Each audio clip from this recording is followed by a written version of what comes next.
Hadirin jamaah yang dirahmati Allah rahimakumullah.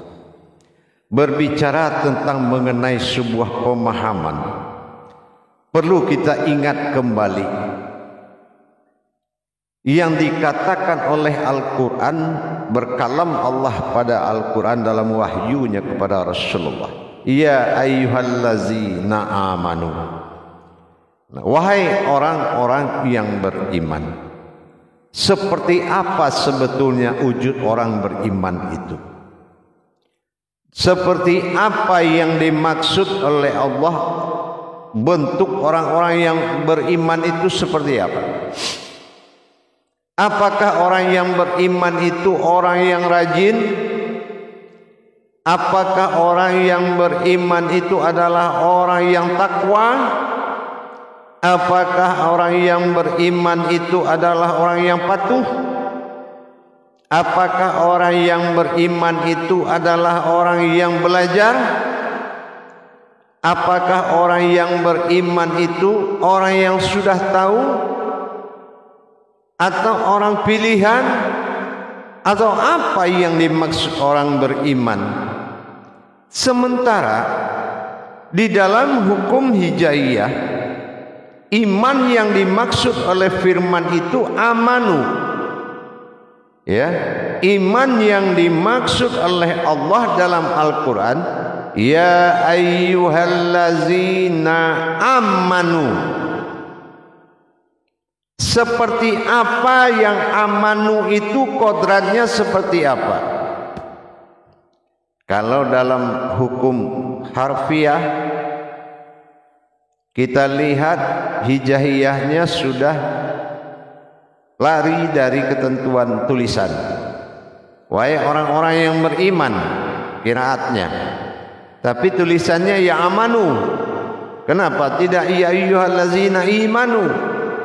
Kalau memang orang-orang yang beriman. Tapi Al-Quran itu tetap akan mempersulit akal manusia agar dia bisa mendirikan imannya. Maka dibikinlah amanu. Apa yang dikatakan amanu?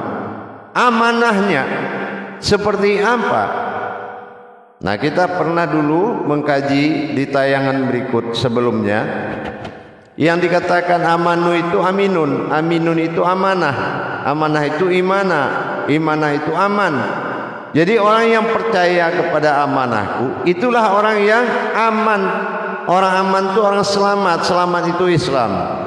Jadi selagi kita tidak percaya kepada amanah Allah, maka tidak akan selamat kita, tidak akan Islam agama kita. Ini yang amanah. Ya. Jadi kalau kita belum mampu menerjemahkan ayat Al-Quran itu berwujud amanah, maka kita tidak akan pernah menjaga. Karena yang dijaga itu amanah. Nah, kalau Allah alif lam mim, Allah tulis pada halaman pertama, apa amanah dari huruf alif lam mim itu? Apa yang dititipkan sebuah amanah di setiap terjadi huruf, kata, ayat, surat dan kitab, itu ada amanah. Jadi orang yang beramanah inilah orang yang benar-benar orang yang berpikir setelah dia memahami, dan dia akan berpikir. Afala tubsirun.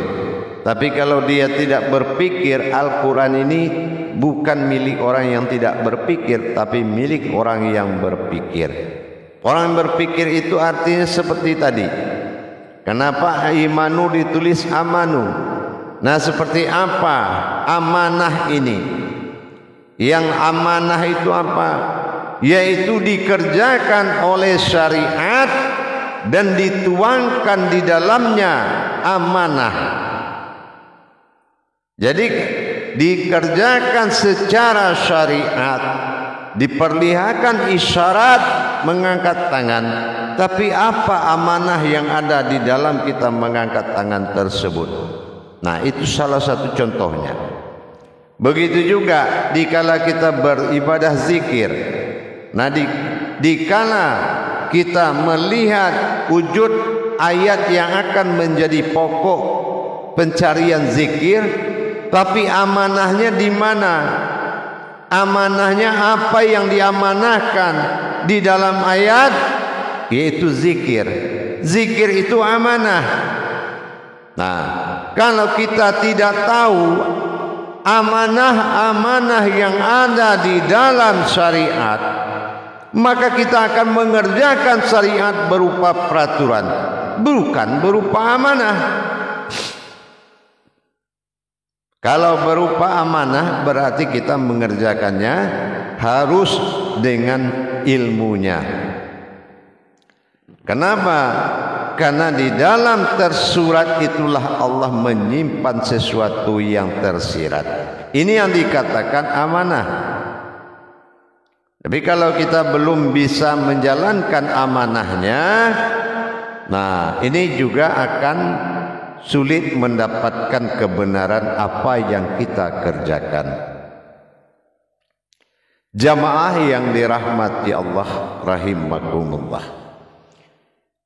Di sini di dalam amanah ini banyak rahasia-rahasia besar yang akan menjadi tuntutan iman bagi kita, yang akan menjadi tuntutan keimanan yang naik bertahap, tahap demi tahap akan terjadi kenaikan iman. Bukan perubahan ilmu, bukan kebanyakan kajian, tetapi kenaikan imanmu yang dituntut oleh Allah.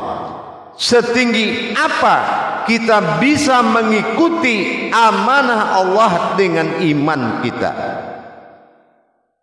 Ada iman yang bersifat akidah, ada iman yang bersifat akal, ada iman yang bersifat ilmu. Nah, ini juga harus benar-benar kita ikuti dan pelajari dengan sebaik-baiknya. Jamaah yang dirahmati Allah rahimakumullah. Jadi dengan kita mempelajari ada apa di balik sebuah perintah, itulah yang dikatakan sebuah amanah. Jadi kalau kita belum paham di dalam setiap perwujudan Allah itu ada amanah yang dititipkan, maka kita tidak akan mendapatkan kenaikan kualitas dan kuantitas diri, apalagi kualitas ibadah. Kenapa? Karena kita gagal mencari makna yang dikandung di dalam setiap syariat, mencari hakikat dalam syariat, mencari rasa dalam hakikat, mencari jalan dalam tarekat, mencari wujud dalam makrifat. Ini wajib. Itulah yang dikatakan amanah, bukan menjalankan tanpa menjalankan amanah. Yang dijalankan itu adalah amanah, itu yang dinamakan ibadah. Tapi yang dijalankan belum berupa amanah, masih berupa rakaat dan syariat, tapi tidak mengandung amanah, maka ini belum dapat nilai ibadahnya. Begitu juga perlakuan syariat ini adalah suatu perlakuan yang sangat zahir bagi Allah, yang harus kita ikuti dan kita taati. Tetapi yang ditaati itu apa? Amanah yang ada di dalam makom syariat tersebut. Isyarat sudah dibentuk berupa wujud syariat, tetapi hakikat wajib didirikan karena nilai ibadah itu wujudnya adalah hakikat. Inilah yang dikatakan dengan amanah. Apa yang diamanahkan Allah di dalam ayat-ayat Allah, apabila kita menemui sesuatu keganjilan, sesungguhnya di dalam itulah kemudahan yang sangat besar. Allah menetapkan di dalam kekurangan yang kamu lihat, disitulah kelebihan yang disimpan. Inilah yang dikatakan dengan amanah. Ya ayyuhallazina amanu. Seperti apa wujud amanah orang yang beriman tadi? Lihat dari hukum hijahiyahnya.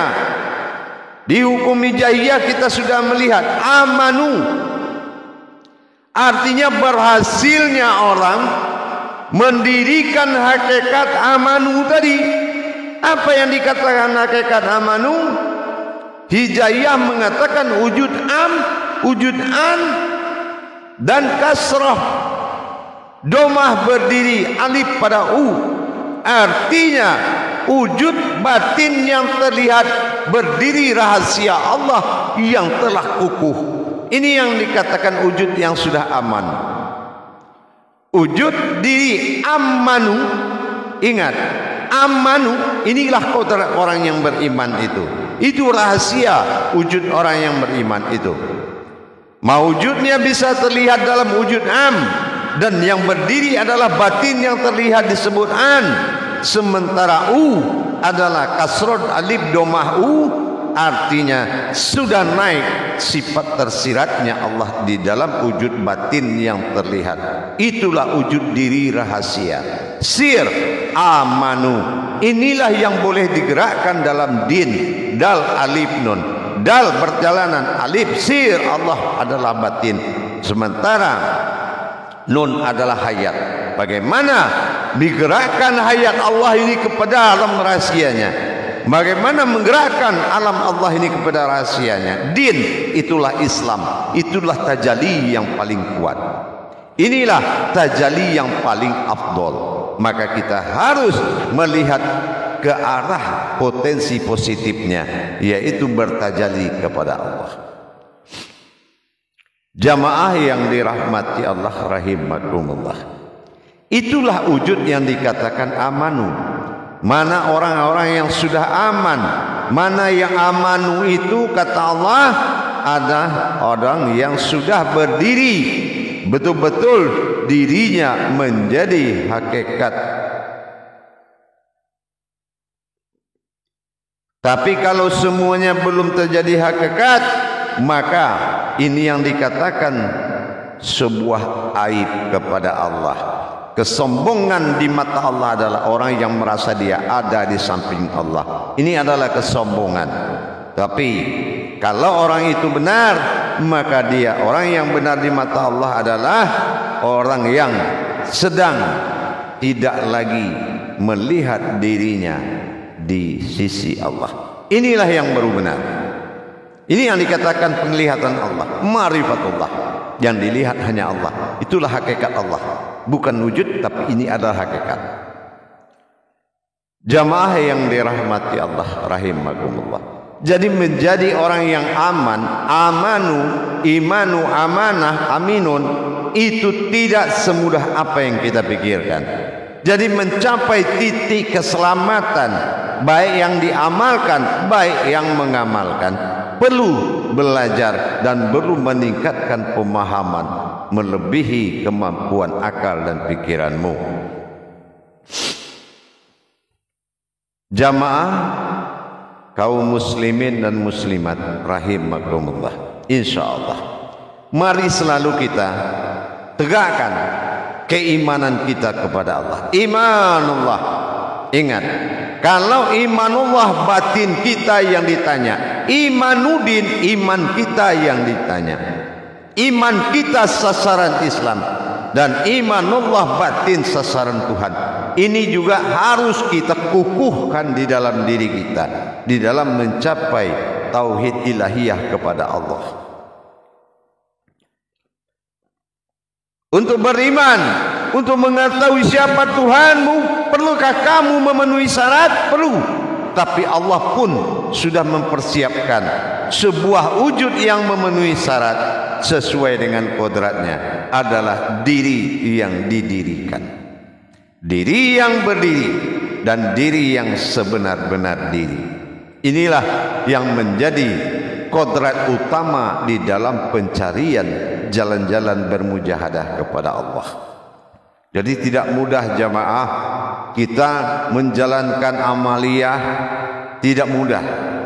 Duduk sama seperti kita melakukan duduk sholat, duduk di warung, sama-sama duduk, tapi yang duduk itu beda. Yang duduk dalam solat, yang beribadah itu beda dengan duduk yang memakai jasad duduk di warung. Yang memakai jasad duduk di dalam ibadah itu beda. Cuma kalau jasadnya memang sama, tetapi yang duduk dan menduduki jasad itu berbeda. Inilah nilai ilmu. Inilah nilai ilmu yang harus dicapai. Insya Allah jamaah. Tingkatkan dan tingkatkan. Lihat. Jangan kita melihat apa yang telah kita berikan, tapi lihat yang akan kita terima. Jangan kita menjadi pemimpin di dalam Islam yang tidak mengenal Allah. Jangan menjadi seorang bapa yang tidak bertuhan kepada Allah. Jangan menjadi ibu yang menyusui tanpa wujudnya Allah. Inilah makanya kita harus meningkatkan, menggeser